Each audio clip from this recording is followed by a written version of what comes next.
Good evening, ladies and gentlemen. Welcome to the national headquarters of the Theosophical Society in America. My name is John Chianchosi. I'm the Director of Public Programs, and at this time I ask that you turn off your cell phones and other noise-making electronic devices. This evening's presentation is being streamed live so that people can watch from home, and I expect many are doing so, and I welcome them as well. The Theosophical Society promotes study, meditation, and service. We encourage open-minded inquiry into the world religions, philosophy, science, and the arts. And we have a deep respect for the unity of all life. Our goal is to help people explore the spiritual path so as to arrive at a deeper understanding regarding the wisdom of the ages. Furthermore, we feel this wisdom is not limited to any one tradition, and thus we offer programs from all traditions. I invite you to take one of our program brochures that shows all the programs being offered during this spring-summer season. And these programs are also listed on our website, and there you can register for any that are of interest to you. Now this evening I'm very happy to have with us once again Atala Toy. And she has spoken here on previous occasion and is a good friend of the Theosophical Society and a Quest author as well. So I'll tell you a little about her for those who may not know her. Atala Dorothy Toy is an interdimensional communicator with over 25 years of professional practice. She is also an award-winning nature spirit portrait photographer. Her books include We Are Not Alone, Nature Spirits, Spirit Guides and Ghosts, and Nature Spirits in American Trees. Atala is also president of the Crystal Life Technology, a metaphysical store in Geneva. And if you have not visited, I very much encourage you to do so. It is a beautiful store and you will not leave empty-handed. Many temptations there. Many beautiful things. This evening, Atala will speak on nature spirits in an alternative reality. Please join me in welcoming Atala Toy.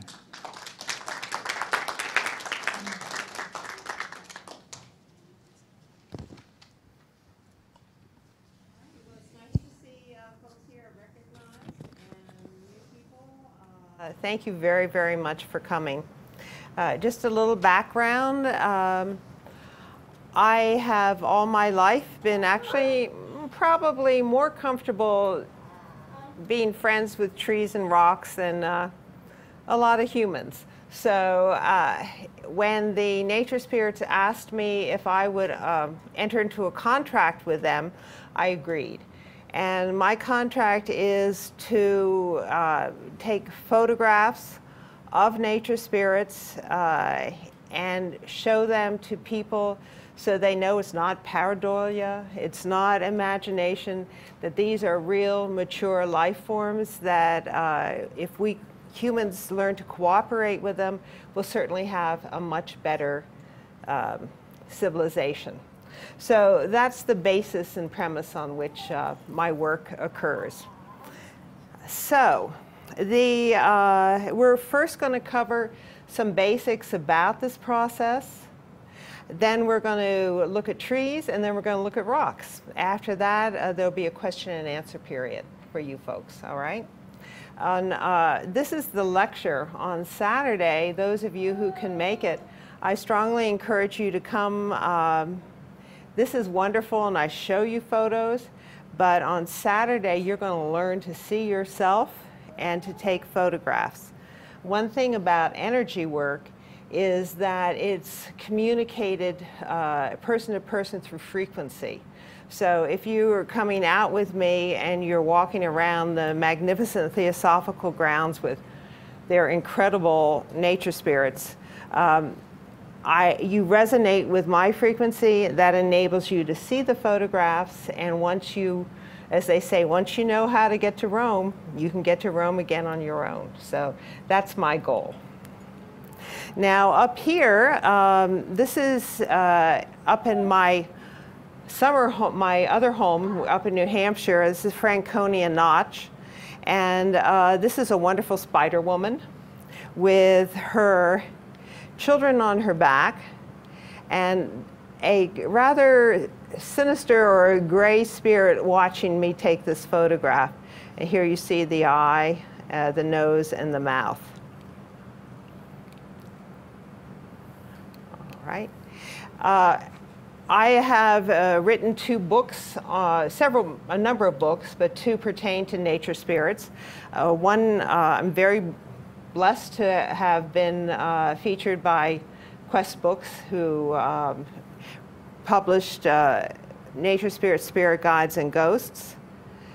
And, whoops, and this one over here is one I self-published because it contains my photographs. I have thousands of photographs. I have thousands of friends in the nature spirit world, so a few of them I put together so you folks could see. Now, one thing I want understood is that we are talking about beings in other realms who are not the cutesy little fairies in the yard. These are mature beings, mature civilizations, some of them much, much older than we are, we humans. And, but they, nature spirits exist in a different dimension where they don't have the strong vital that humans have. So they're actually more benign, and they've been around for a couple million years or a couple hundred. So they can adapt around humans. One time I was looking up at the, up in Washington State at this beautiful Indian fashioned out of rock, and down below there was all this highway, and I said to him, "Oh my God, you're so beautiful." And he was very grumpy, and he said, "We will be around long after you humans are gone." So they have a different sense of time than we have. Here are the 2 of the highly intelligent life forms of the nature realm. I'm going to be taking you through the different ways in trees and rocks. There are the spirit of the tree and rock. There is a deva who's making use of the tree or rock for energetic purposes. There are nodal trees, and there are unexplained, to some people, ET, intergalactic forces at work on these. Here we have a wonderful wood elf princess up in New Hampshire. And if you notice, it's kind of like 101 Dalmatians. She has this lovely little swirl of hair going up. Here's her ear, her eye, her nose, and her mouth. This one I cut out. She was in a tree. I cut out her image so that you could see her more clearly. Over here is a lady of the Chiricahua. When I go down to the Arizona Tucson Gem Show, I always go up and visit the hoodoos. If hoodoos are have different explanations for them, but when the Native Americans saw them, they revered them. When the pioneers saw them, they looked like voodoo from New Orleans, so they just changed it around and called them hoodoo. A lot of these beings these rocks have been around for millions of years, and if you were in one place for 1,000,000 years and you were a conscious life form, you know, pretty soon you start saying, all right, let's do something, and you start developing the ability to express your personality in the platform that you have, and that's the rock. So this is right at the entryway to a long valley of hoodoos, and this lovely princess with her eye, her nose, her mouth, her cheek overlooks that area. Now, my personal favorite, oops, they're telling me don't say that. I like all of you. I love gnomes, and I love trolls, and I love green men. Green men are the philosopher warriors of the nature realm, and they have taught me an awful lot.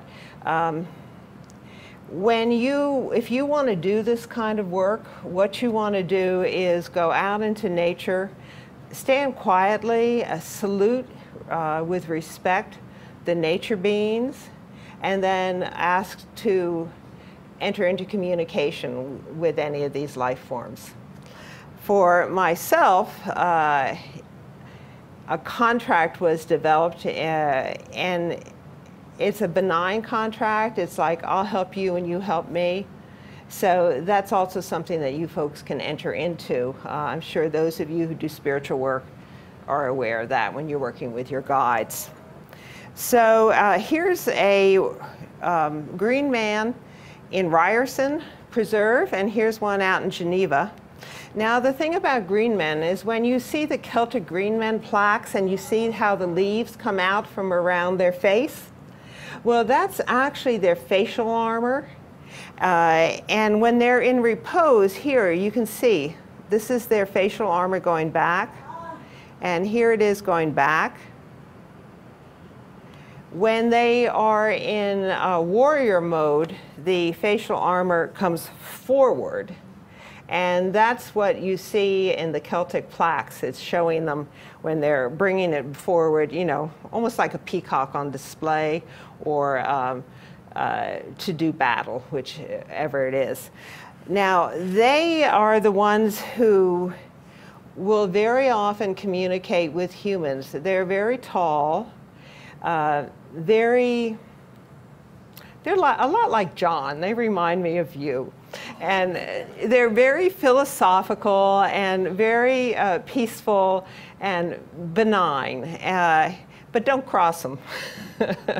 So if you cross them, you learn they're very strong as well. Now, those of you who are, I'm going to ask all of you here to take a leap with me and allow yourself to imagine that this is a huge universe, that we all are meant to be together. As we move into this new age, we will learn to start communicating with each other. We don't do it now. And the only reason that we see each other here is that we have agreed that we're going to focus on this frequency that's human at our level. If you decided that you wanted to shift your frequency, consciousness, vibration, resonance, however you term it, if you wanted to just shift, then you enter into another dimension and you would see different people, different things, different beings. So this is what I do. I just shift frequency and enter into another world. Now, our Earth looks like it's solid, but it's actually made up of multiple layers of energy called ley lines or grids that overlap each other. And each of these grids carries and secures a different energy for Earth. Where the grids cross, just like in the human energy field, that is a potential for a spiral to come that can become a vortex or a portal or a gateway. So here, there is an intergalactic civilization, the Mayans, that supported the Mayan civilization in South America, and that I have an affinity for. So as I wander around different places, I will come upon a place where the Mayan grid that goes all around the Earth, just like the Theosophical grid does, and the Christian grid does, and the Buddhist grid does. The Mayan grid goes around at a particular frequency, and some places where it crosses, it puts an anchor or a placeholder there. And these are some photos I took of placeholders. So down here is the Temple of the Warriors in Chichen Itza, which is one of the core areas for the Mayans, the Mayan grid. And here you see a shock mule. How many of you have been down to Chichen? All right. So you know the Temple of the Warriors and the chalk mule at the top, absolutely spectacular, where unfortunately the Mayans down there got it a little wrong when the philosophers, people who inspire them, say, offer God your heart. They meant spiritual heart, and it got misinterpreted down to physical heart. So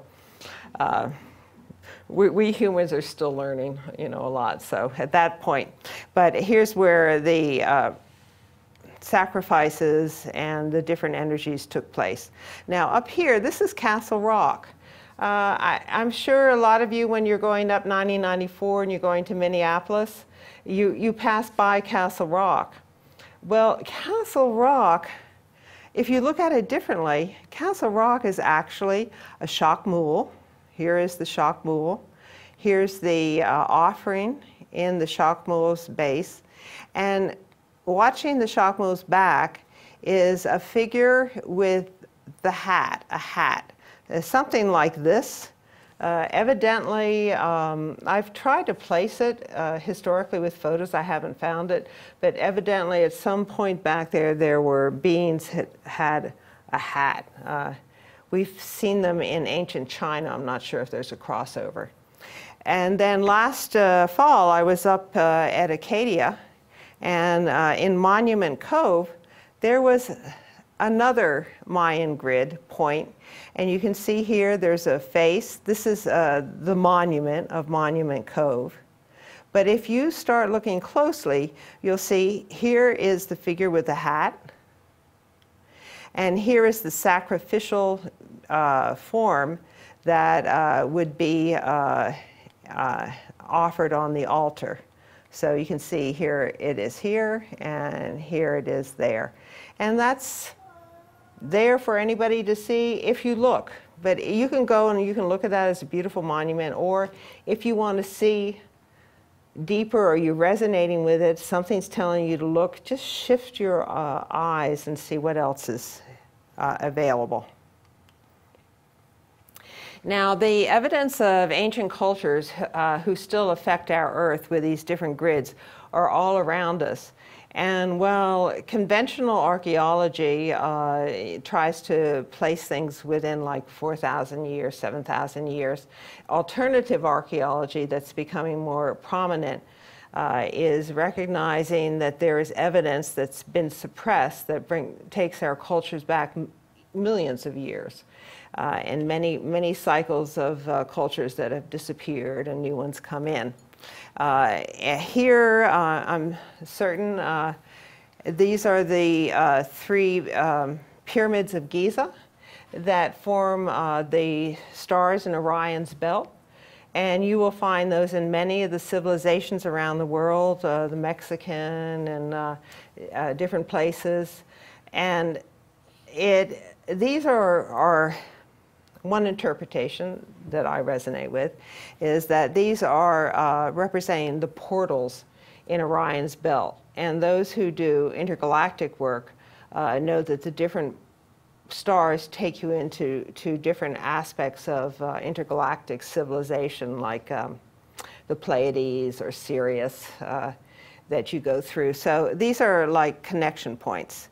And here's the Chichen Itza pyramid.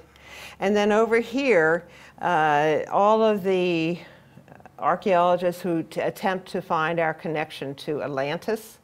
Off Bimini is one of the roads that they say, some people say, is part of Atlantis. And that's being discovered and uncovered, and they're finding that it's shaped enough that it can't just be pretend or an imagination. Another way, besides the ancient civilizations, we also have other unexplained phenomena, which are the crop circles that appear. Some are man-made, many are not man-made. And they often see an orb will manifest there, and then it's completed in 10 minutes. And this indicates as well the extreme sophistication of other life forms that coexist with us here on Earth that we have not yet recognized, that we will eventually come into contact with. Over here is one I took. A real orb, there are raindrops, there are sand specks. A real orb, when you look into it, it has an internal construction because it's a vehicle. It's like if someone from the Pleiades came here and they looked at you, they might not be able to get your frequency, but they might see your aura. So an orb is like an aura that contains something. And when you shift, or if they come into your area, you will see either sacred geometry in there, which is a Merkaba, which is what we all look like above the physical, or you will see an actual form. So this is in a local park, and I was taking a picture of the root structure, and this orb came by. Now this is near a children's playground, and just before I snapped the picture, the orb spoke to me and said, "I would be much prettier if those little boys wouldn't pee on me." So I went, okay. So here you see some of it. There's a figure in meditation here, and here you see chakra colors going out. So that's what you're looking like when you're taking photos. We have a monthly contest on my website, crystallife.com, where you can send pictures you've taken of nature spirits or orbs or things, and I will explain to you if it is a phenomena or not.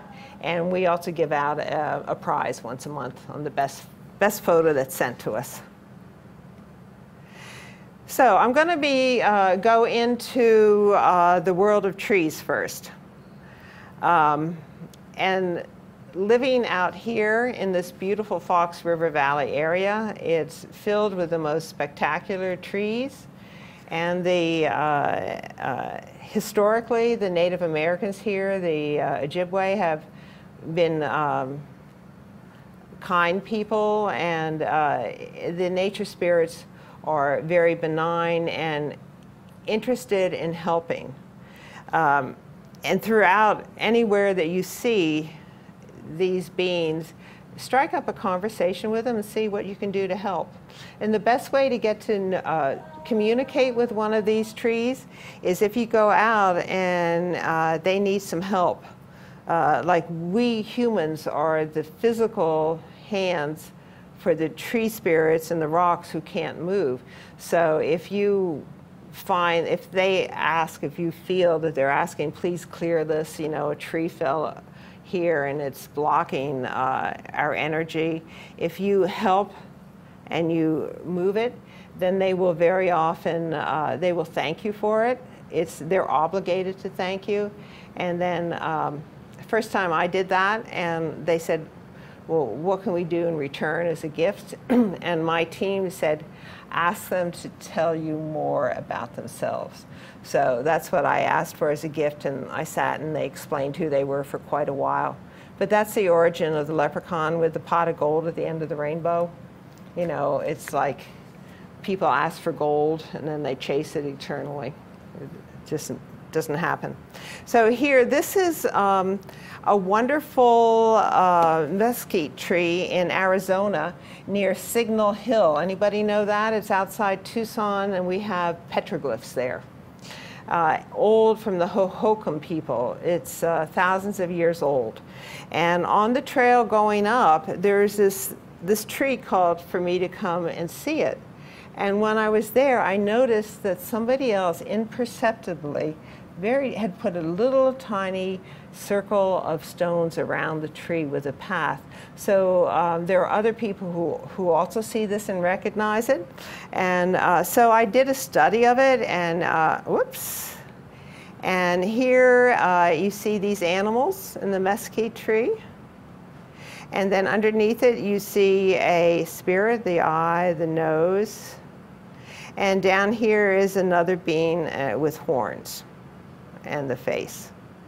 So this is a more complicated, once a tree is mature enough and learns how to create an image in itself, or the Davis decide to use it, then make sure you always walk around the tree and see what is there above and below, because they're going to manifest a lot of different energies.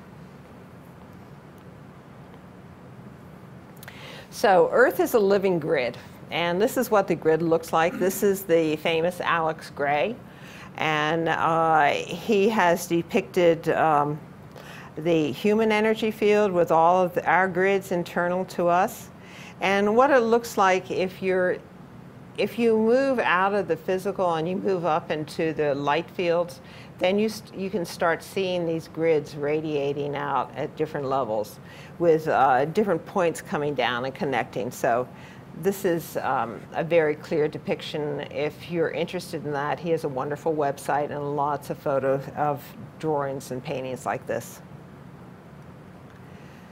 So we have grids.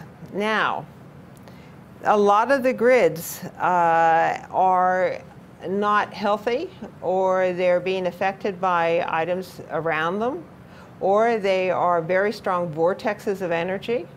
And in the old days, when you would build a house, you'd have maybe a medicine man or an elder or a priest come, bless the land, and tell you where it'd be good to put it.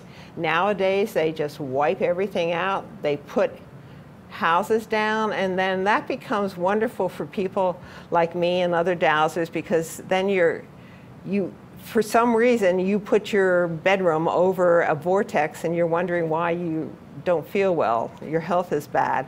So you have to call a dowser in to shift the energy. So what a dowser does is we'll come in. If you can't, it's always best to move the energy. If you can't move it, then we create different kinds of energetic structures.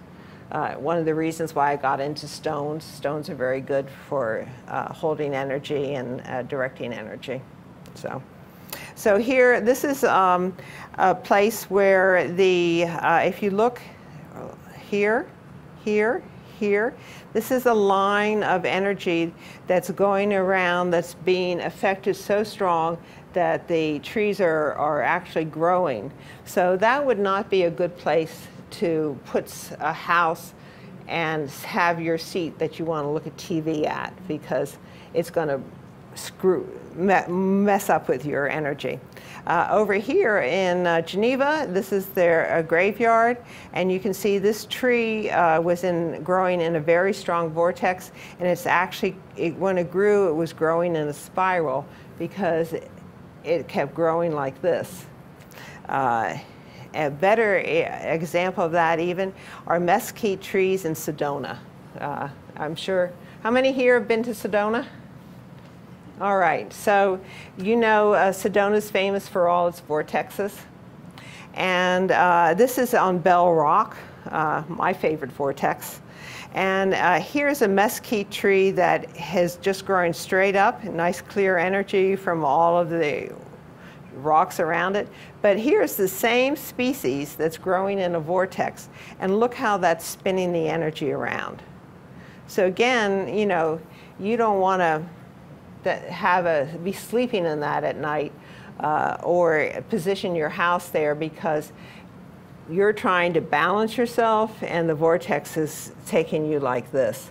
So that's something that you all can be looking at when you're assessing your house and why you feel good in one place and not good in another. Now, in this alternate reality where we work with the trees and the rocks for the benefit of all, energy workers know that lightning-struck trees are trees of transformation.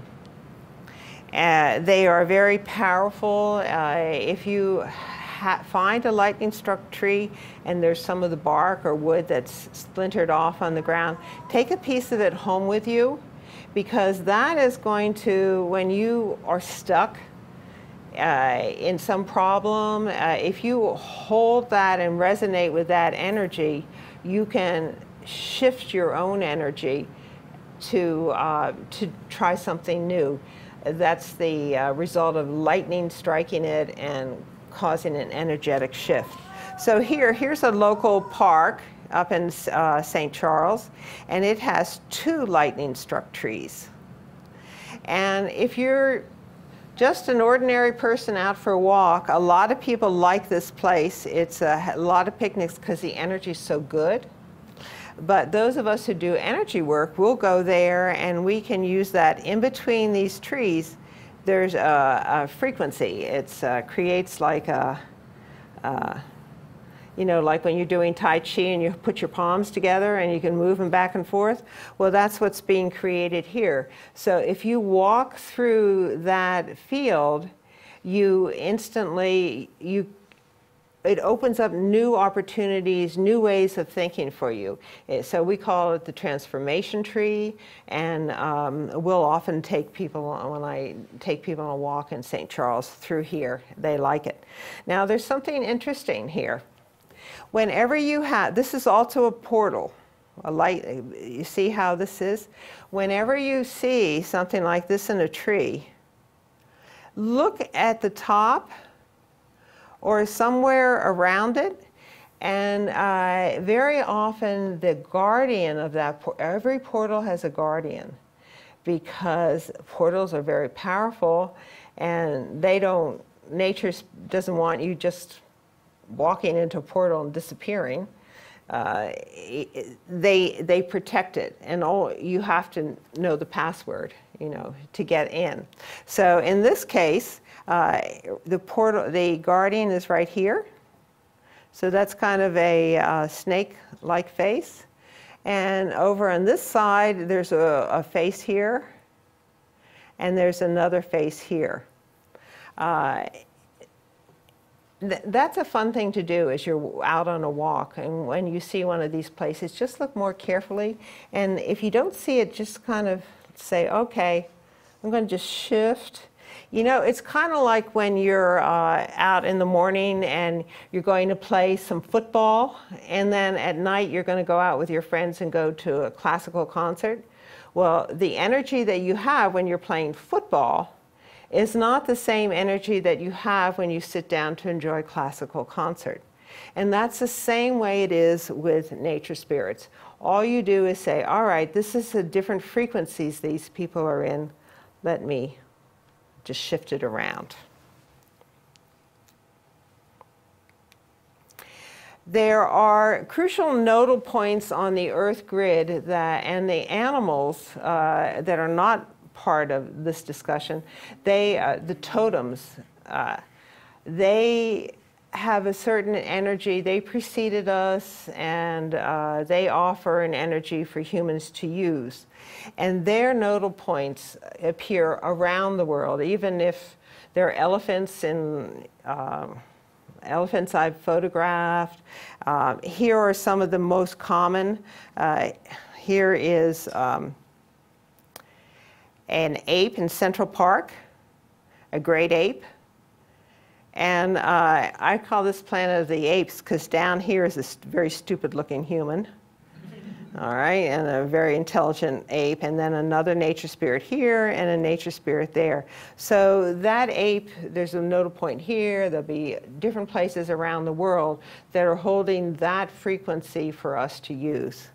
I myself am very fond of bear spirit, so I will often see bear. Now, when I take people out for a walk, you know, like we go out on Saturday, I might see a bear, and in the same tree over here, somebody who has a connection to wolf will say, oh, look, there's a wolf there.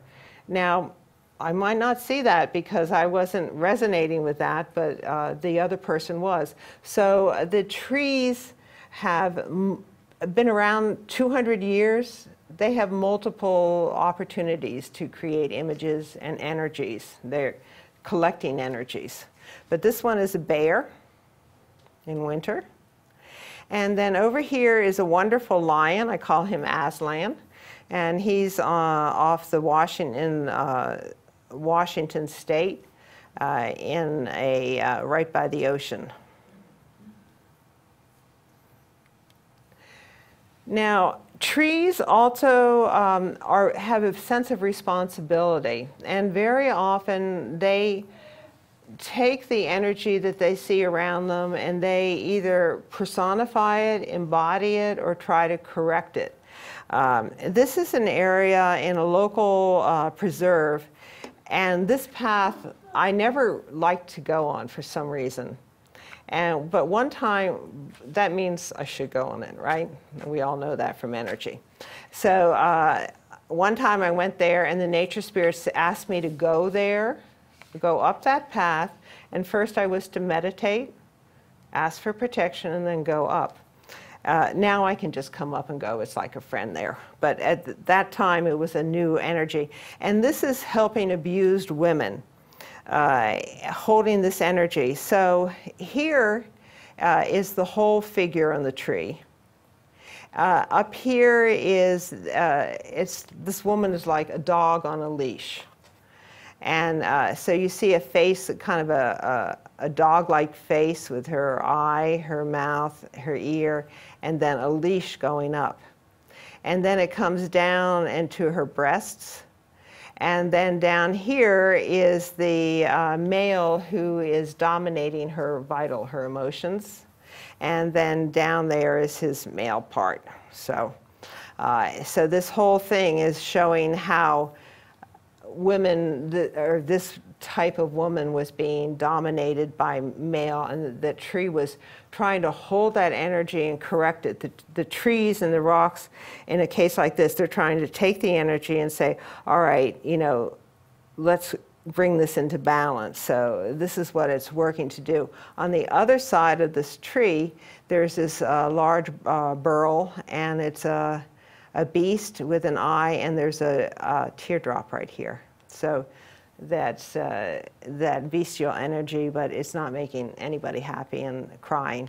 And here's a close-up of the face, of the breasts, and the head, and here's the head here that you can see. So different tree species manifest in different ways.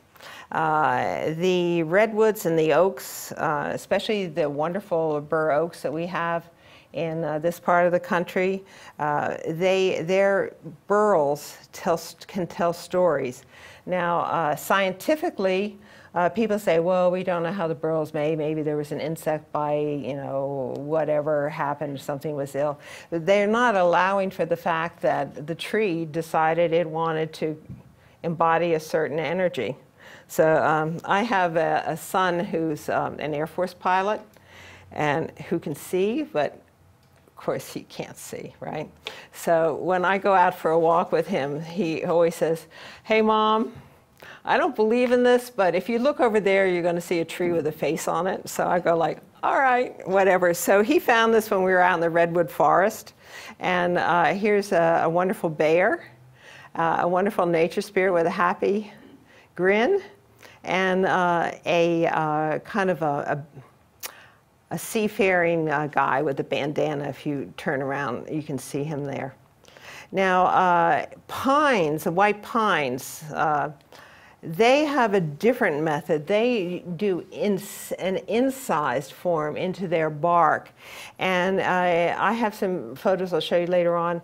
It almost looks like somebody took a finger through butter and just incised it going down. So for nature spirits, these forms are malleable. We have to cut it down and carve it.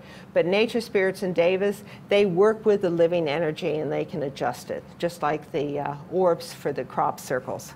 So here's a wonderful gnome. That's the gnome that I share my summer house with. And beech trees have smooth protrusions. I call this the whisper. It's the king with his mouth, his eye, and his crown, and one of the courtiers whispering in the ear. And then here in the Midwest, we have very thick clay soil. So we have a lot of roots that come up, and those roots are made use of. Here's a wonderful one with an open mouth and eyes. And cottonwood trees, the Native Americans know, are called messenger trees. They They have heart-shaped leaves, and they move in the wind, and it said they take messages from humans to spirit. And here's one local park, and around its base, it's called a nodal tree. It's the alpha tree of that park. And I took its various roots and I lined them up to show how it's a life form. So here's the eyes, the heart, and the pelvic area. And nice little arms going out. There are trees that guard and protect an area. Usually, there's such beautiful, comforting energy. The grandmother and the grandfather trees. This is out in the Pacific Northwest, a beautiful tree with the moss growing. And it's in the woods facing a parking lot, so everybody that comes in to get to the lake is greeted by this grandmother. What's very interesting is I've seen this a couple times. All of this is moss covered, but there is a line, it's almost like a cord. You know, we talk about energetic cords going from the grandmother's heart, and it's reaching out, and it goes up, and it's reaching out like almost wanting to cord the humans who come in with its love.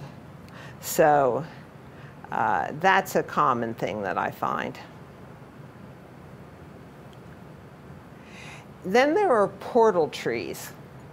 Now this, the highest, one of the highest energies in an area is the Lady of the Forest.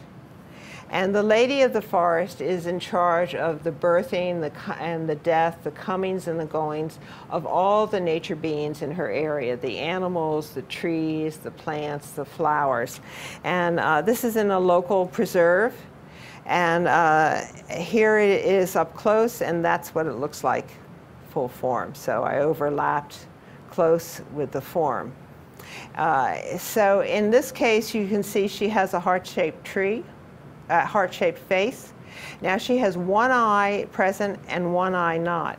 The Native Americans call that a spirit tree, because that means she has one eye that is talking to humans and one eye that's in spirit, and that indicates that she can move back and forth between humans and spirit. Here she has a wonderful cowl, and she's birthing forth a baby bird. Here's the mouth, the eye, the wing, and that. So that is a portal that one could use to enter into her realm, but it indicates that this is where she's positioned in that particular preserve, observing everything around her. There's something called a council tree. Now, a council tree, it's like our Supreme Court or our court of law. This is an old tree. It's usually well established, and usually around its base, if it's in the forest, you're going to see it's just dirt around it from nature spirits gathering around there. And this is where the nature spirits come to have arbitration on any issues that they have with each other. So, and I know this might sound unbelievable to some people, but that's really the way it is. And I've seen them in a number of different places, and they're very specific and about what they do, and they all tell me the same thing. So here, in this case, this magnificent tree is in the yard of one of the founding families of Conway, New Hampshire, where I go in the summer. And if you can see here, here's the elf prince. He's the head of the council, his eye, his ear, his mouth, perky little hat there, his thing. Then we have a merchant elf that takes care of the merchant level. And that's here. I cut it out so you could see him better. Love Photoshop. Here, now this is an elderly green man. And if you notice how flaccid his facial armor is, you can see that here, and his eyes. And then we have other beings. We have an Indian, we have a monkey. They're all around this tree. So the nature spirits come and they offer their issue with each other, and the decision is made there and handed down, and just like our courts, people have to abide by it. Now, there are also marker trees that determine a person's turf. So in my summer home, my family's summer home, which is in a virgin forest up in northern New Hampshire, I share my particular cottage with a gnome. When I come in the summer, I tell him, you're out in the garage. When I leave, you can come back in.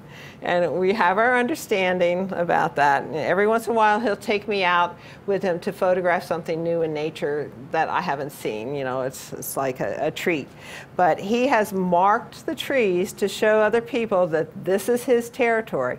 So in one tree in the back, as I showed you, here's the elf, here's the gnome with his hat, his eyes, his nose, and his beard. And then on the side of the cottage, here's another tree, and that's him side view with his hat going up, his nose, his mouth, his ear, and his hair coming down like this. Now, I hope you can see this. This is what that line looks like up close. And if you see, it's like it was dealing with butter. It's just like somebody took and went like that. So this is bark and tree, but in the nature spirit world, very pliable. And trees also record what's going on around them. So when we go out on Saturday, this tree is actually on the Theosophical grounds facing the Mary Grove. And if you see, there's Mary with her cowl and the baby. Out in the middle of the woods where the trees don't see people, then they are interested more in the animals, and they'll often depict animals. So this tree obviously saw all the geese going by overhead and thought that, you know, how wonderful, all these people moving so fast, and created that image to resonate with them.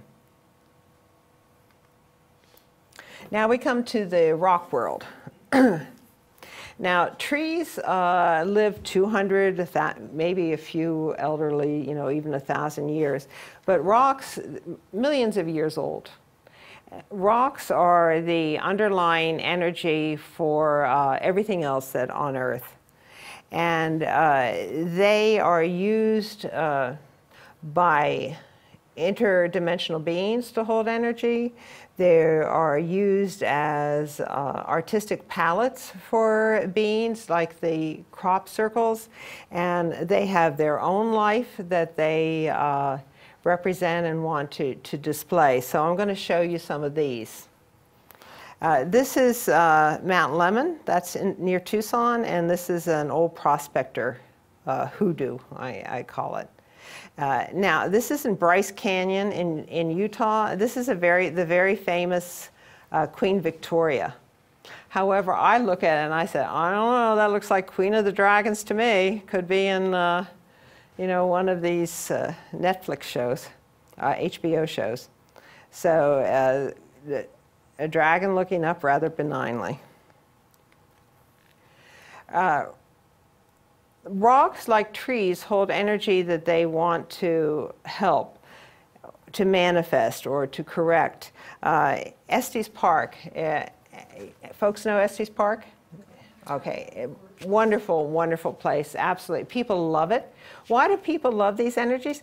Well, these places, they have all this energy coming from very aware, mature life forms that we can move into, and we feel secure, we feel protected, we feel this benign energy around. So up in Estes Park, this is one of my favorites. That's grandfather.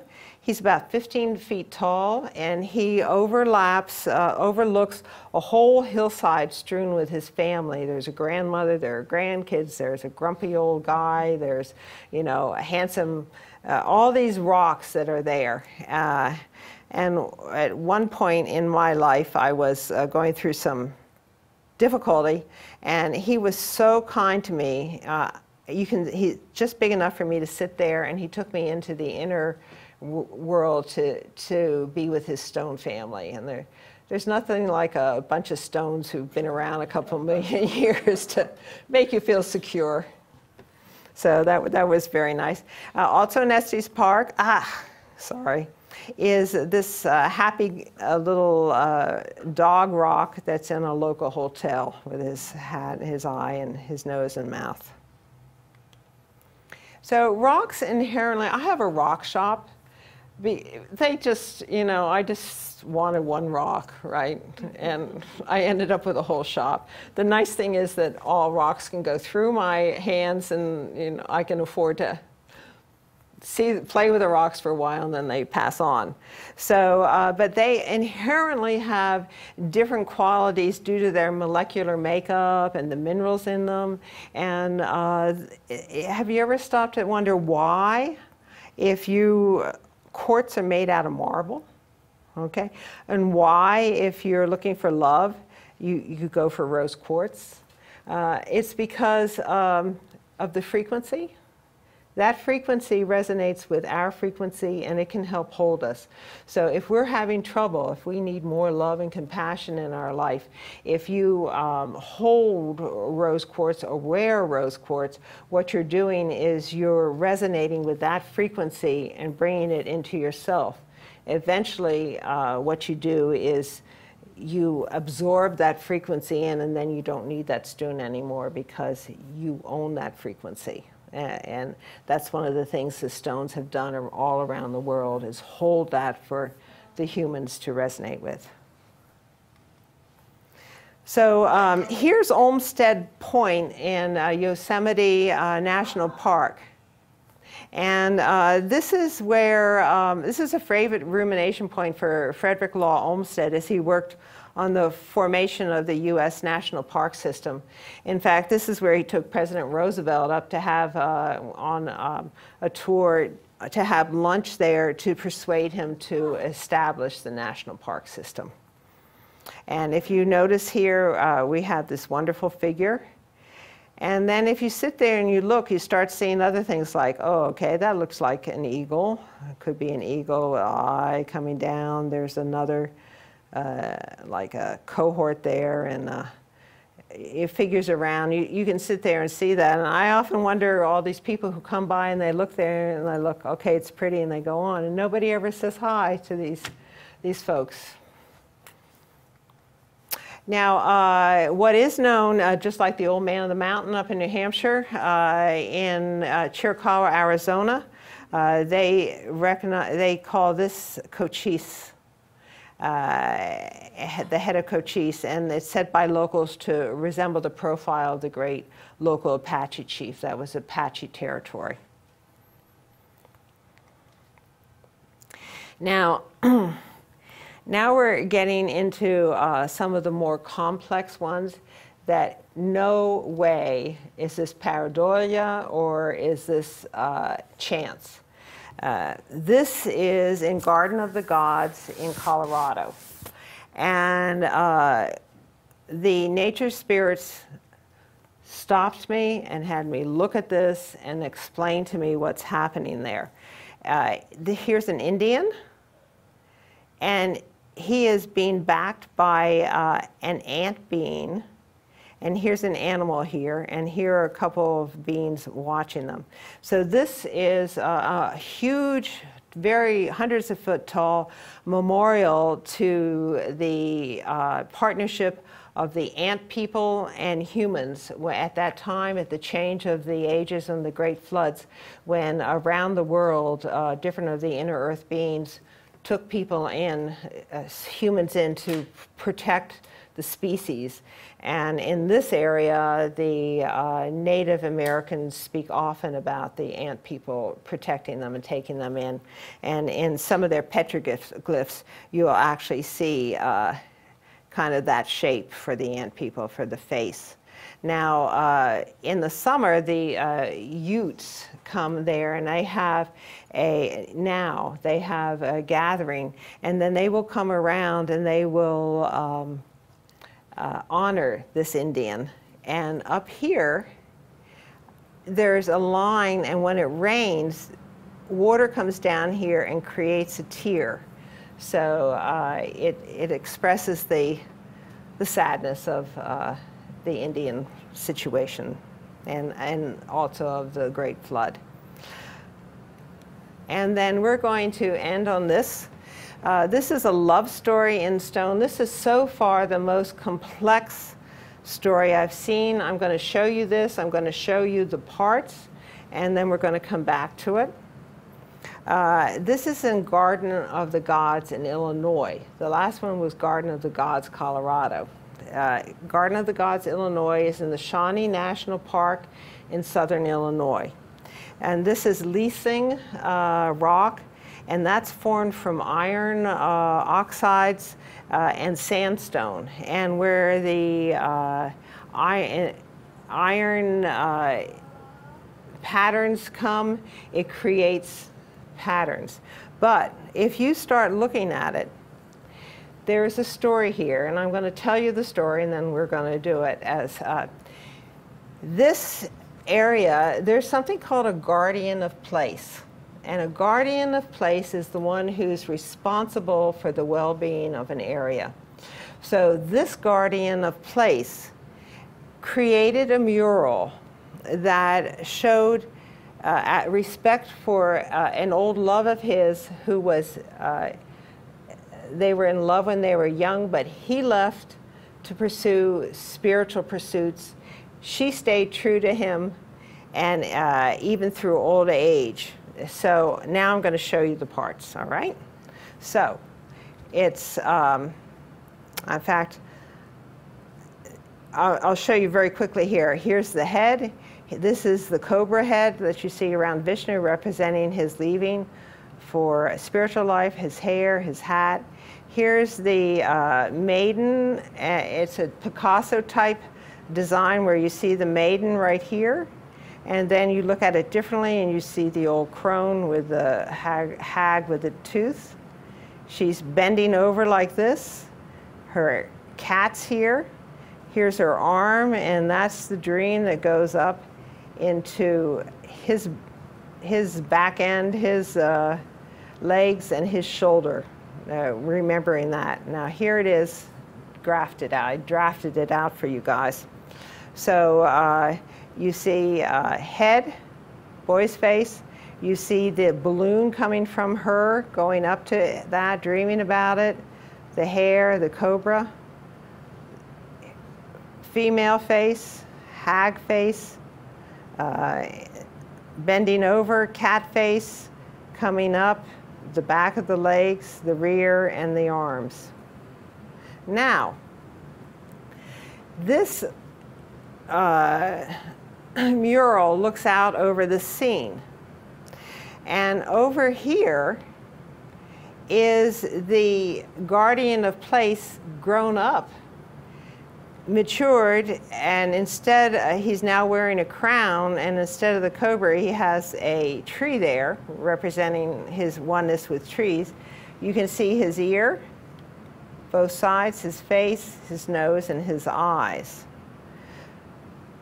So it's showing him looking back on his life. So here we are. Here's him young. Here's him old. Here's the maid. And here's the hag. No way is that an by chance. So it's like these nature spirits and beings who have all this capacity, that who could be working with us if we just chose to cooperate. So here we are, here's the mural, and as they say, here's to love, and that's always where everything ends. So there's my presentation. And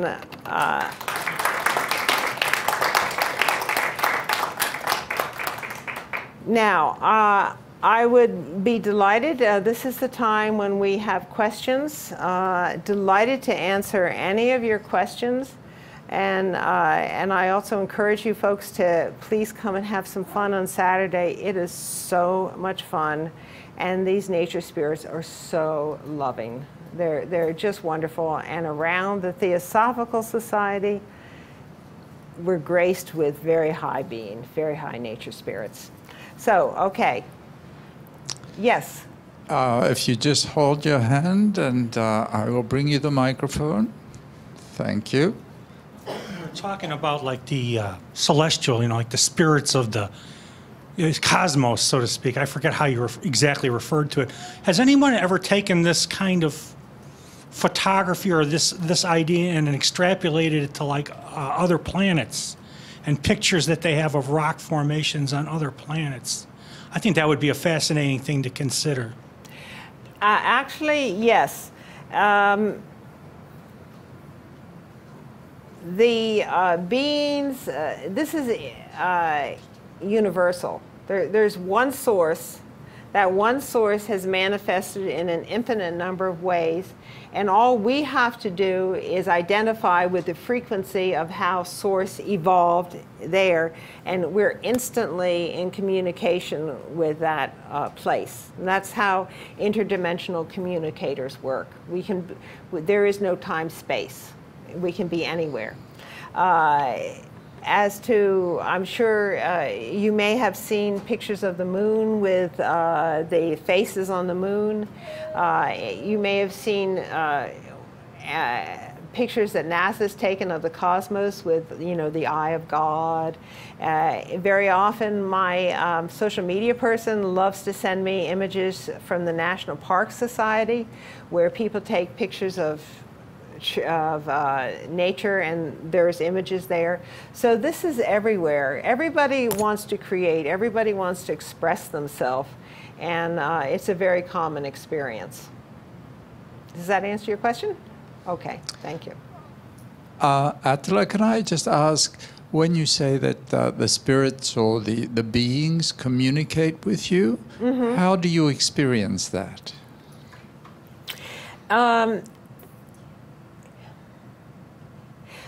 It's a knowing, and what happens is, it's not, it could be through physical words, but usually what happens is everything in nature is formed of Merkabahs. That's a full body of information. So you can go from a tiny Merkabah that's in a cell into a large Merkabah that contains the human body. And what happens interdimensionally, as I experience it, is that when I was writing my books, my team would take a whole body of information and they'd give it to me. And then it was my job to extrapolate it and make it linear, to put it down on paper so that other people could understand it. So when I go in and I want to talk to a tree, I come into resonance with it. We come in through the heart and we become one. And in that state of oneness, it's a consciousness communication that occurs where we each understand what the other's doing and we don't need words. And I have a question from someone who's written in. Could you please say more on what you meant when you said there is a portal guardian in lightning-struck trees and you must know the password? How do you know the portal password? Oh, well, I was just kind of teasing when I said the password. It's a frequency. What happens is there are portals all over Earth, and lots of times when people disappear, you know, they may have unwittingly walked into a portal and not known how to get back. A portal can actually occur anywhere there's a crossing of lines, of energy lines, and if it's open and it's not a protected vortex of energy. So in a known portal area that's being controlled, nature is very hierarchical. It has all of its, just like we have, you know, that everybody has their own job. If there's a portal, a gateway that goes into another dimension to protect people and nature spirits, there's a guardian. That's that person's job, is to be, that life form's being, is to guard that portal. If you have no reason to go into that portal, or you don't resonate with it, you don't even know it's there, or you just see and it looks like a scar in a tree. But if you need to get from this dimension to the wood elves, or, you know, the moss fairies, whatever, you can go in, and that becomes a consciousness conduit that takes you to specific realms of energy. But when I said you need to know the password, you need to know the energy, and you need to have a reason. That's why I say the best way to get to know these beings is equal to equal. If they have something that they need done, if you offer to help them, they express gratitude, and that's how you start your communication. Another question from the internet. How would you compare your research to that of Jeffrey Hodson's publications, Kingdom of the Gods, The Brotherhood of Angels and Men, as well as Angels and the New Race? Unfortunately, I don't know that author. I'm sorry. So I can't say. But I will say that there are when I first started doing this work 25 years ago, there was nobody else doing it. I had to be really careful what I said, or, you know, they would definitely think. But nowadays, there are a lot of people doing it. In fact, there's a whole website called Gaia.com, Gaia.com. And if you subscribe to that, you will get information on all of this, thousands and thousands of things. Yeah? I have more of a comment than a question, but a few years ago, I was out on my back porch reading a book about angels, and from the east, an orb, I didn't know what it was, but it was this reddish, orangish, perfectly shaped circle, came floating by silent, and I was, you know, staring at it like, what the hell is this? What the heck is this, you know? And so I yelled to my mother, and my sister and my daughter happened to be in the house too, and we all just stared at this thing trying to figure out what it was. And so I'm fortunate enough to validate that it's absolutely true. I mean, a skeptic, right? Right. Absolutely true. We're all skeptics until we have the experience. Absolutely. Yeah. Absolutely. Yeah, and the orbs particularly like happy energy, and often when people send me photos, if it's in a meditation, or you know, there's a guru there, or there's a spiritual teacher, or it's a wedding, we get these huge white orbs with a lot of internal sacred geometry. And the color often reflects the energy of the being, so that would be a more grounded energy in the, like the chakras, that was coming to you to maybe help you or give you information. So that's wonderful. Thank you. Thank you for sharing. One more question. How are nature spirits affected by destructive events such as hurricanes, fires, and earthquakes? Okay. So when I started doing this work, very often the life forms that are going to connect with a human are the more mature life forms, because they've been around long, they've developed their consciousness just like human beings, and they're more able to adapt. I have my favorites that I always go back and look. And one time I went back in the summer up in my family place, and this tree had blown down in a hurricane. I was just heartbroken. I went like, oh no. And the nature spirit said, don't be sad, don't be sad. That tree's been around for 200 years. It's time for it to have another experience. So it's just like us, when we're born, we leave, and if you believe in reincarnation, which I do, you come back again and you have another chance. It's the same with trees. They're a spirit that's evolving, and when that happens, they go on. The part that I'm not so fond of is when real estate developers come in and they wipe and level a property and they put up a housing development. And when you go there, it sounds dead. There's no life there at all.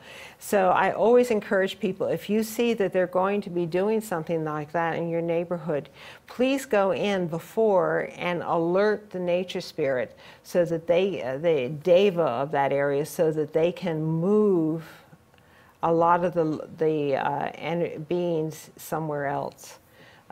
You can do that with many. Some are plant and tree specific, but some are on the land and they can be moved, and then they can relocate once the exercise is gone. So, did you have a question? Can I just ask this one first, and then I'll come up the front?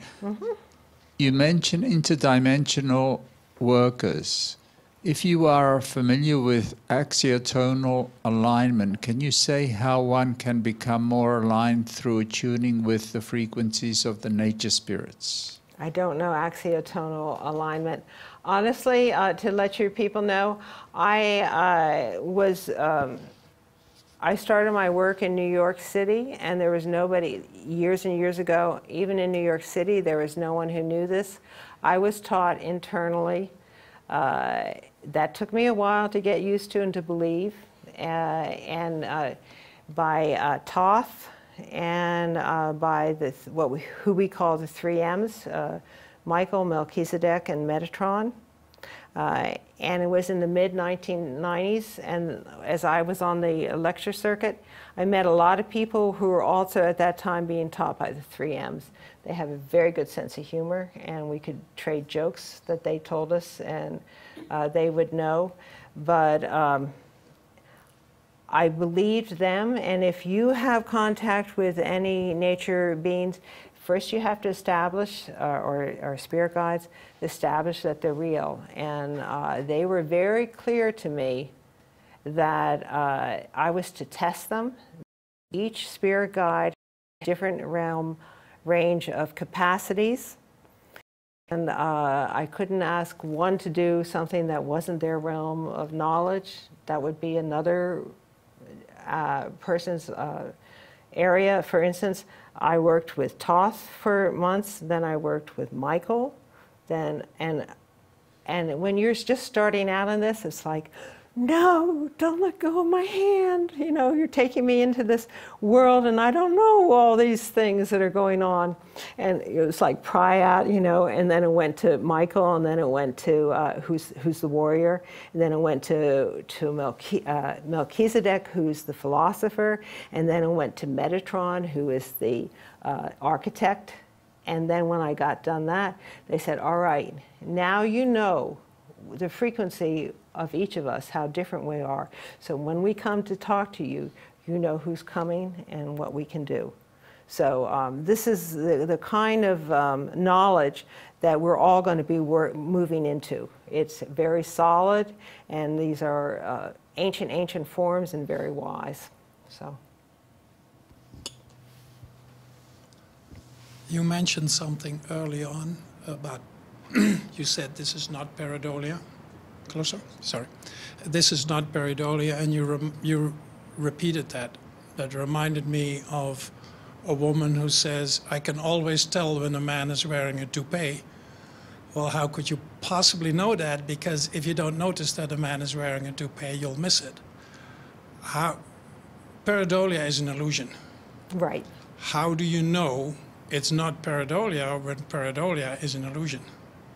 Yes. Well, that's when you're grateful that you have an Air Force pilot for a son who keeps saying, are you sure it's not pareidolia? Because pareidolia is as you say, an illusion. And when you test it, it doesn't stand up to the test. How can you test it?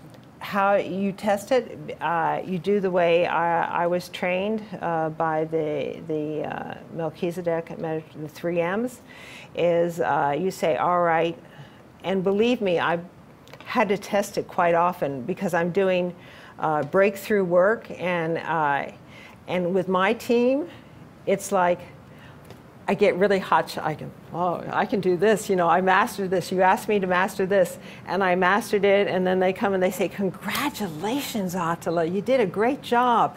You really got it." Pause. And here's a bigger playpen. So, you know, we keep expanding our consciousness as we learn, and you always are. With me, I'm always testing. I'm from Missouri. You know.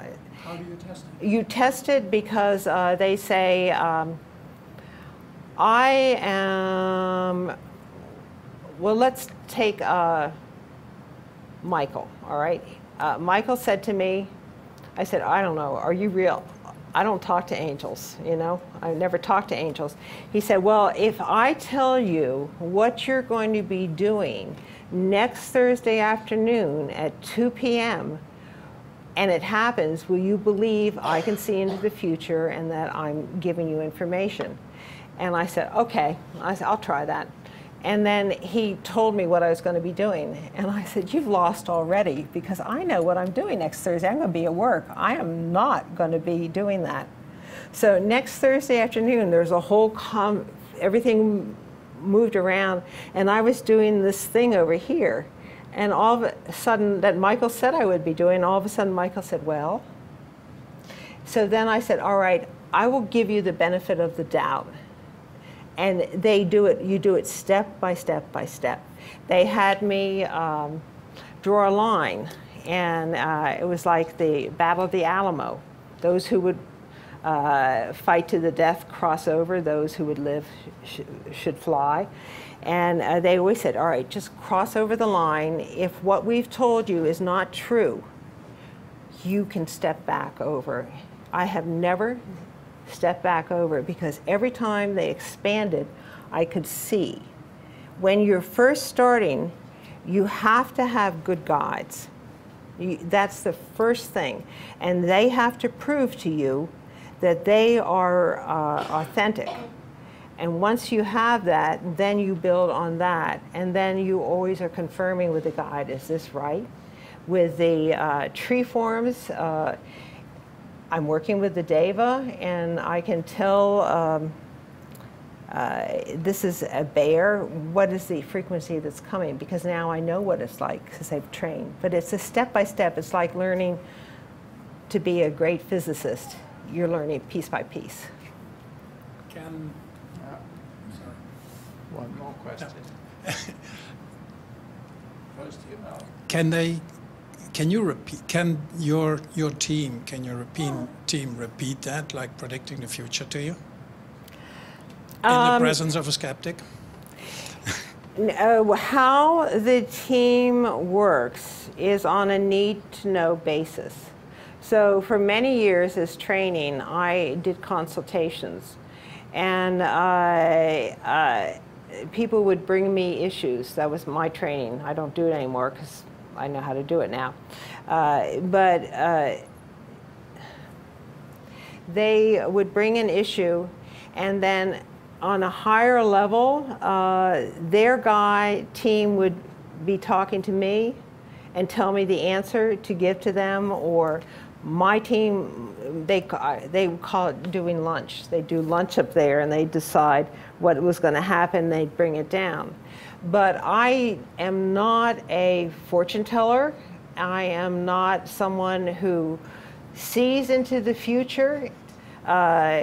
With my team, they explain to me some things are destined. And when it's destined, they can tell me what it's going to be. Some things you have free will and options, and they explained it's like a hand. And right here, you're at the crossroad for a path. Now, you have 5 options.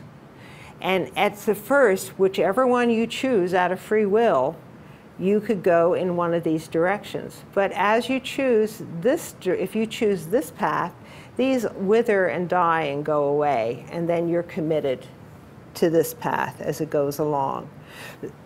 But other things, it may be your destiny, you know, that your agreement before you came to Earth that you would commit to this and you would do this, and that they can see, and they can help you to get to. Do you understand that? No. Okay. Well, we could talk a little later on that one. Okay. Anybody else with a question? Okay. Is there any further, I mean, do you have one further clarification you'd like that I could help you? You have that puzzled look. I have this puzzled look in this situation very often, and it's the same puzzled thing. So in certain situations, your spirits can give you information that is not available to humans, and that can later be verified. Right. The question that I have again and again is, you undoubtedly know that there's many institutions who research this who have $1 million prizes for you to do that just once for them. Why aren't to just show that to them once? So go in front of skeptics, prove this, what you just said, and you're a millionaire, and you can do that a dozen times over. I'm always wondering, why aren't you a millionaire? Because if I chose that gross a level of action, I wouldn't be connected to the universe anymore. The universe doesn't work value this grasping, you know, money and all this sort of stuff. And it's just like a Dowsers. You know, I was vice president of the Dowsers. No Dowsers have won the a lottery, dowsing it, because that is not for the highest good. I only work for the highest good or the one. Okay. And but Deepak Chopra, if you go on Gaia.com, he has they've actually attached wires to the brain and shown how his different parts of his brain shift when he moves into meditation. So all these things can happen, and if that happened to be your interest, I'm sure if you got approval from your particular team, you could, you know, work with that. It's not my interest, so I don't. Yeah. Yes. One last question from back here. When a tree is not doing well, is there a way to help it to gain back the healthy state? Okay. That's like with the human being. There's energy work. There's the life force energy of the tree, and there's making use of the advances that humans have. So if a tree is not doing well, you can either call in the local, tree expert see if it's nutrition that it needs. It could be that the tree is in a bad area, and you can work with it energetically, or it could be that the tree's old and it's dying. There's not any one answer to that. It's just like human beings, and if somebody gets cancer, and then what do? Some people will go to a healer and it'll disappear. Some people will go to the surgeon and it'll disappear, and some people try everything and it doesn't disappear because it's their time to cross over. So same with trees. Okay. Well, thank you so much, Atala. Thank you.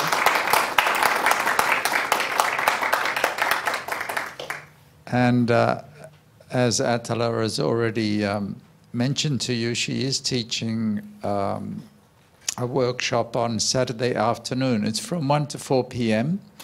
and it is a a photographic expedition into alternate realities. And if you'd like to participate in that, please go to our website. There you can read a little bit more about it, and it tells you to bring a camera and a few other things, but you can register for it. And certainly we'd be very happy if you can join us on Saturday afternoon.